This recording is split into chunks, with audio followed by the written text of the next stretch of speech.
पहले भी कथा में कहा, आज फिर कहते हैं, भक्ति और मुक्ति ये दोनों राह अलग अलग है पर मिलने का स्थान एक है। राह दोनों की अलग अलग है पर मिलने का जो स्थान है वो एक है।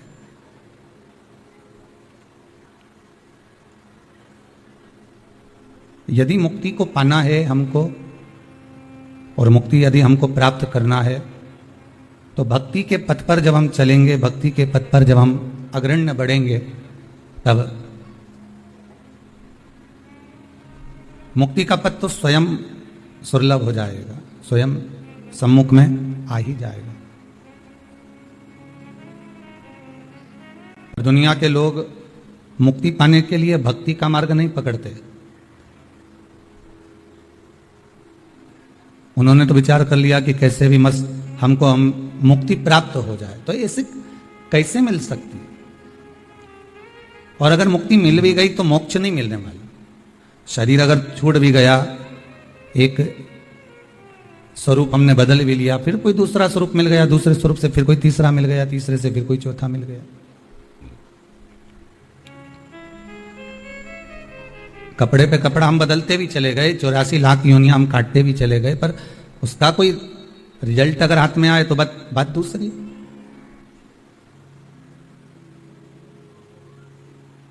कितने बार हम जन्म लें और कितने बार अपनी मृत्यु के घाट पर उतर जाएं। पुनरपि जन्म पुनरपि मरणम। बार बार जन्म लेना, बार बार मर जाना, प्राण छोड़ देना।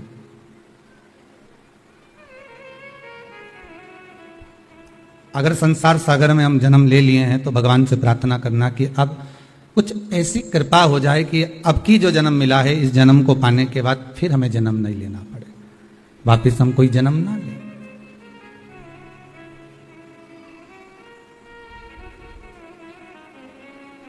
ये काया, ये शरीर एक बार अगर मिल गया, फिर दूसरी बार फिर किसी योनि में, फिर किसी योनि में, फिर किसी योनि में, बदलते बदलते बदलते बदलते फिर मानव की देह। और मानव की देह अगर मिल भी गई, वहां तक पहुंच भी गए, हम नजदीक तक पहुंच भी गए, तो फिर हम उससे फिर वंचित रह गए, भगवान की भक्ति से। हम भगवान की भक्ति से फिर वंचित रह गए। कई बार ऐसा होता है, आपका कोई कार्य होने वाला रहता है, पूरी तैयारी हो जाती है और आपको लगने लगता है कि अब यह कार्य हमारा सफल हो जाएगा, अब मैं बिल्कुल मंजिल तक पहुंच चुकी हूं।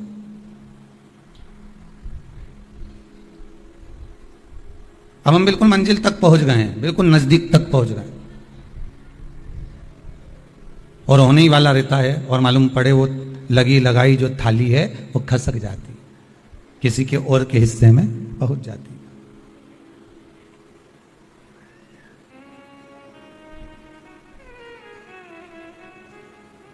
वो लगी लगाई थाली हमारी किसी के और के हिस्से में पहुंच गई, अब नहीं रही।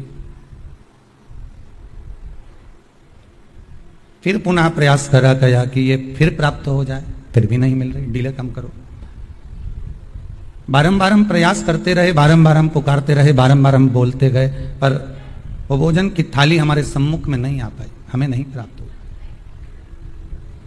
उसी तरह एक बार मानव का शरीर मिलने के बाद हमने कितने कितने प्रयास करे, अथक प्रयास बहुत किए गए कि फिर वापस मानव की देह मिल जाए। अब की बार मैं भजन नहीं कर पाया, अब की बार कर लूंगा, फिर मैं कर लूंगा, फिर मैं कर लूंगा, तो वो हमें प्राप्त नहीं हुआ।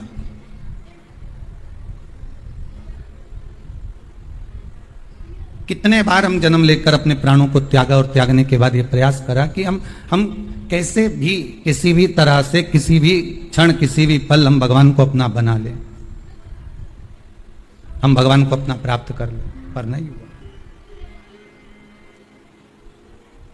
पर प्रयास करना शिव महापुराण के माध्यम से कि इस बार जो हमको मौका मिला है, इस बार हमको जो समय मिला है, इस समय के अनुसार हम भगवान को अपना बनाने का प्रयास करें।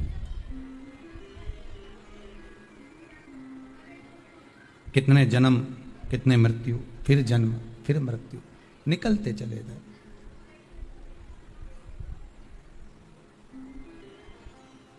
व्रत शिव महापुराण की कथा है, और केवल आपने ही नहीं, संसार के ना जाने कितने मनुष्य, संसार में जन्म लेने वाले कितने मानव, मानव के साथ में हम तो यहां तक कहेंगे कि पशु पक्षी तक भी व्रत करते हैं।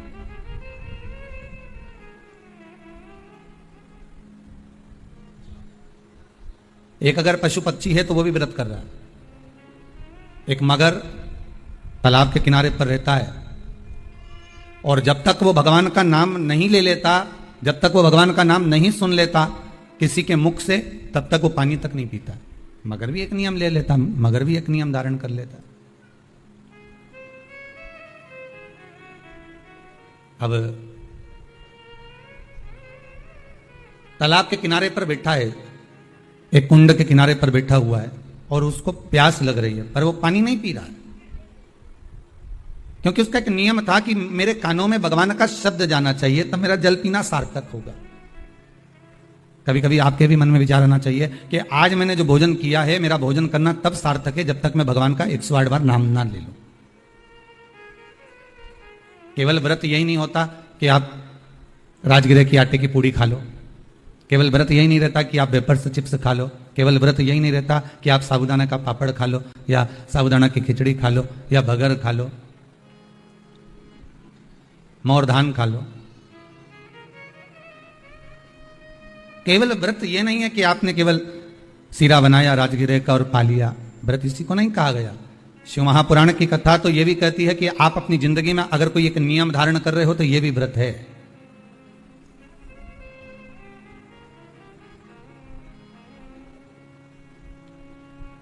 और उस नियम को किसी को बताए बिना आप निभा रहे हो, ये व्रत है। और अगर आप बात बात में थोड़ी सी देर में लड़ाई कर कर, झगड़ा कर कर कोई संकल्प ले लो कि मैं तो अब तेरे यहां आऊंगा ही नहीं, तो इसको नियम नहीं कहेंगे, इसको व्रत नहीं कहेंगे। ये तो आपने झगड़े में कह दिया है, मैं तो यहां पांव नहीं रखूंगा, मैं तो तेरे घर पहुंचूंगा ही नहीं, मैं तो ये नहीं करूंगा, मैं तो वो नहीं करूंगी, तो इसको व्रत नहीं कहा गया। इसको तो आपने अपना अहंकार सामने प्रकट किया, इसको तो आपने अभिमान को सामने लाकर छोड़ दिया। जरा सा झगड़ा हुआ, जरा सा विवाद हुआ, मैं तो इसका मुंह ही नहीं देखूंगी, अब तुम उससे मिलना मत ही, और मैं तेरा मुंह नहीं देखूंगी। अब तुमने तो कह दिया मुंह नहीं देखूंगी, अब तुमने सोचा कि मैंने तो नियम ले लिया या मैंने व्रत धारण कर लिया, इसको व्रत नहीं कहेंगे। ये तो तुम्हारा अहंकार, तुम्हारा अभिमान, तुम्हारी अभिमत्ता और तुम्हारा अहम जब सामने आता है तो बात बात में ये संकल्प ले लिया जाता है कि अब मैं ऐसा नहीं करूंगा, अब मैं ये नहीं करूंगी, अब मैं ये धारण कर लेती हूं, मैं तो बिल्कुल हो नहीं दूंगी। तो ये एक नियम जो तुम बना रहे हो, ये कोई व्रत नहीं है, ये कोई नियम नहीं है, ये तुम्हारे द्वारा तुम्हारा अभिमान, तुम्हारे द्वारा तुम्हारा अहंकार, तुम्हारे द्वारा तुम्हारी अभिमत्ता, ये तुम्हारे सामने प्रकट हो रही है। तुम्हारे द्वारा ये अभिमान, तुम्हारे द्वारा ये अहंकार, तुम्हारे द्वारा ये अभिमत्ता, ये सामने प्रकट हो रही है, और इसका कोई मोल तत्व नहीं है। जितने लोग आस्था चैनल पर कथा सुन रहे हो, बड़े सावधानी से श्रवण करना। फेसबुक यूट्यूब पर अगर कथा सुन रहे हो तो बड़ी सावधानी से श्रवण करना कि इसमें तुम्हारी अभिमत्ता नहीं है, इसका भान नहीं है, इसमें आनंद का भान नहीं है,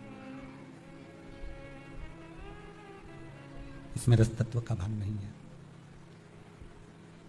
ये तो केवल तुम्हारा अहंकार है, ये केवल तुम्हारा अभिमान है।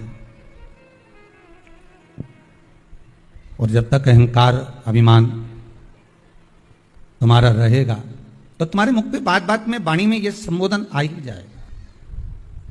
बात बात में वाणी में ये संबोधन तुम्हारे मुख पर आ ही जाता है कि अब मैं तेरे यहां पांव नहीं रखूं, अब मैं तेरे यहां ये नहीं करूं, अब मैं तेरे साथ में ऐसा नहीं करूं। ये हमारा अहंकार, ये हमारा अभिमान है जो हमारे सामने आ गया। शिव महापुराण में एक बात बड़ी सुंदर लिखी है, कि स्कंद पुराण में भी लिखी है कि आप जो व्रत करते हो, जो आप उपवास करते हो, जो आप नियम धारण करते हो, वो अहंकार को दूर पटक कर किया जाता है। अभिमान को बहुत दूर पटक दीजिए, बहुत दूर ले जाकर छोड़ दीजिए।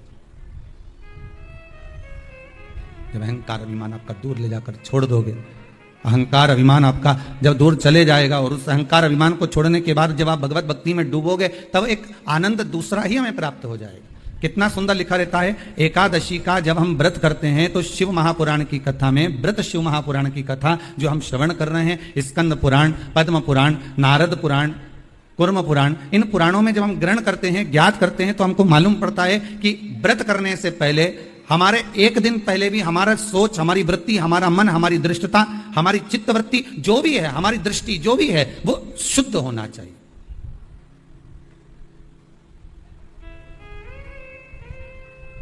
हमारा भाव शुद्ध हो, हमारा मन शुद्ध हो। हम दूसरे से आशा तो रखते हैं कि ये हमको प्रेम से बात करे, हम दूसरे से आशा रख रहे हैं कि हमसे प्रेम से बात करे, हम दूसरे से आशा रख रहे हैं कि ये हमारे से स्नेह से बोले, हमारे से मीठी वाणी का प्रयोग करे। पर पहले अपने भीतर झांक कर देखो कि आप उससे कैसी बात कर रहे हैं।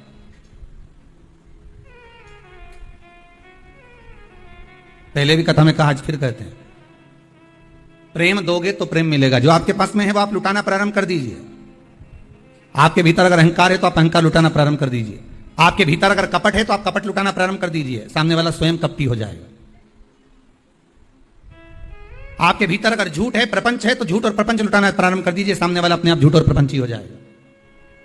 आपके भीतर अगर विश्वास है तो आप विश्वास देना प्रारंभ कर दीजिए, विश्वास लुटाना प्रारंभ कर दीजिए, विश्वास देना प्रारंभ कर दीजिए, सामने वाला विश्वासवान हो जाएगा।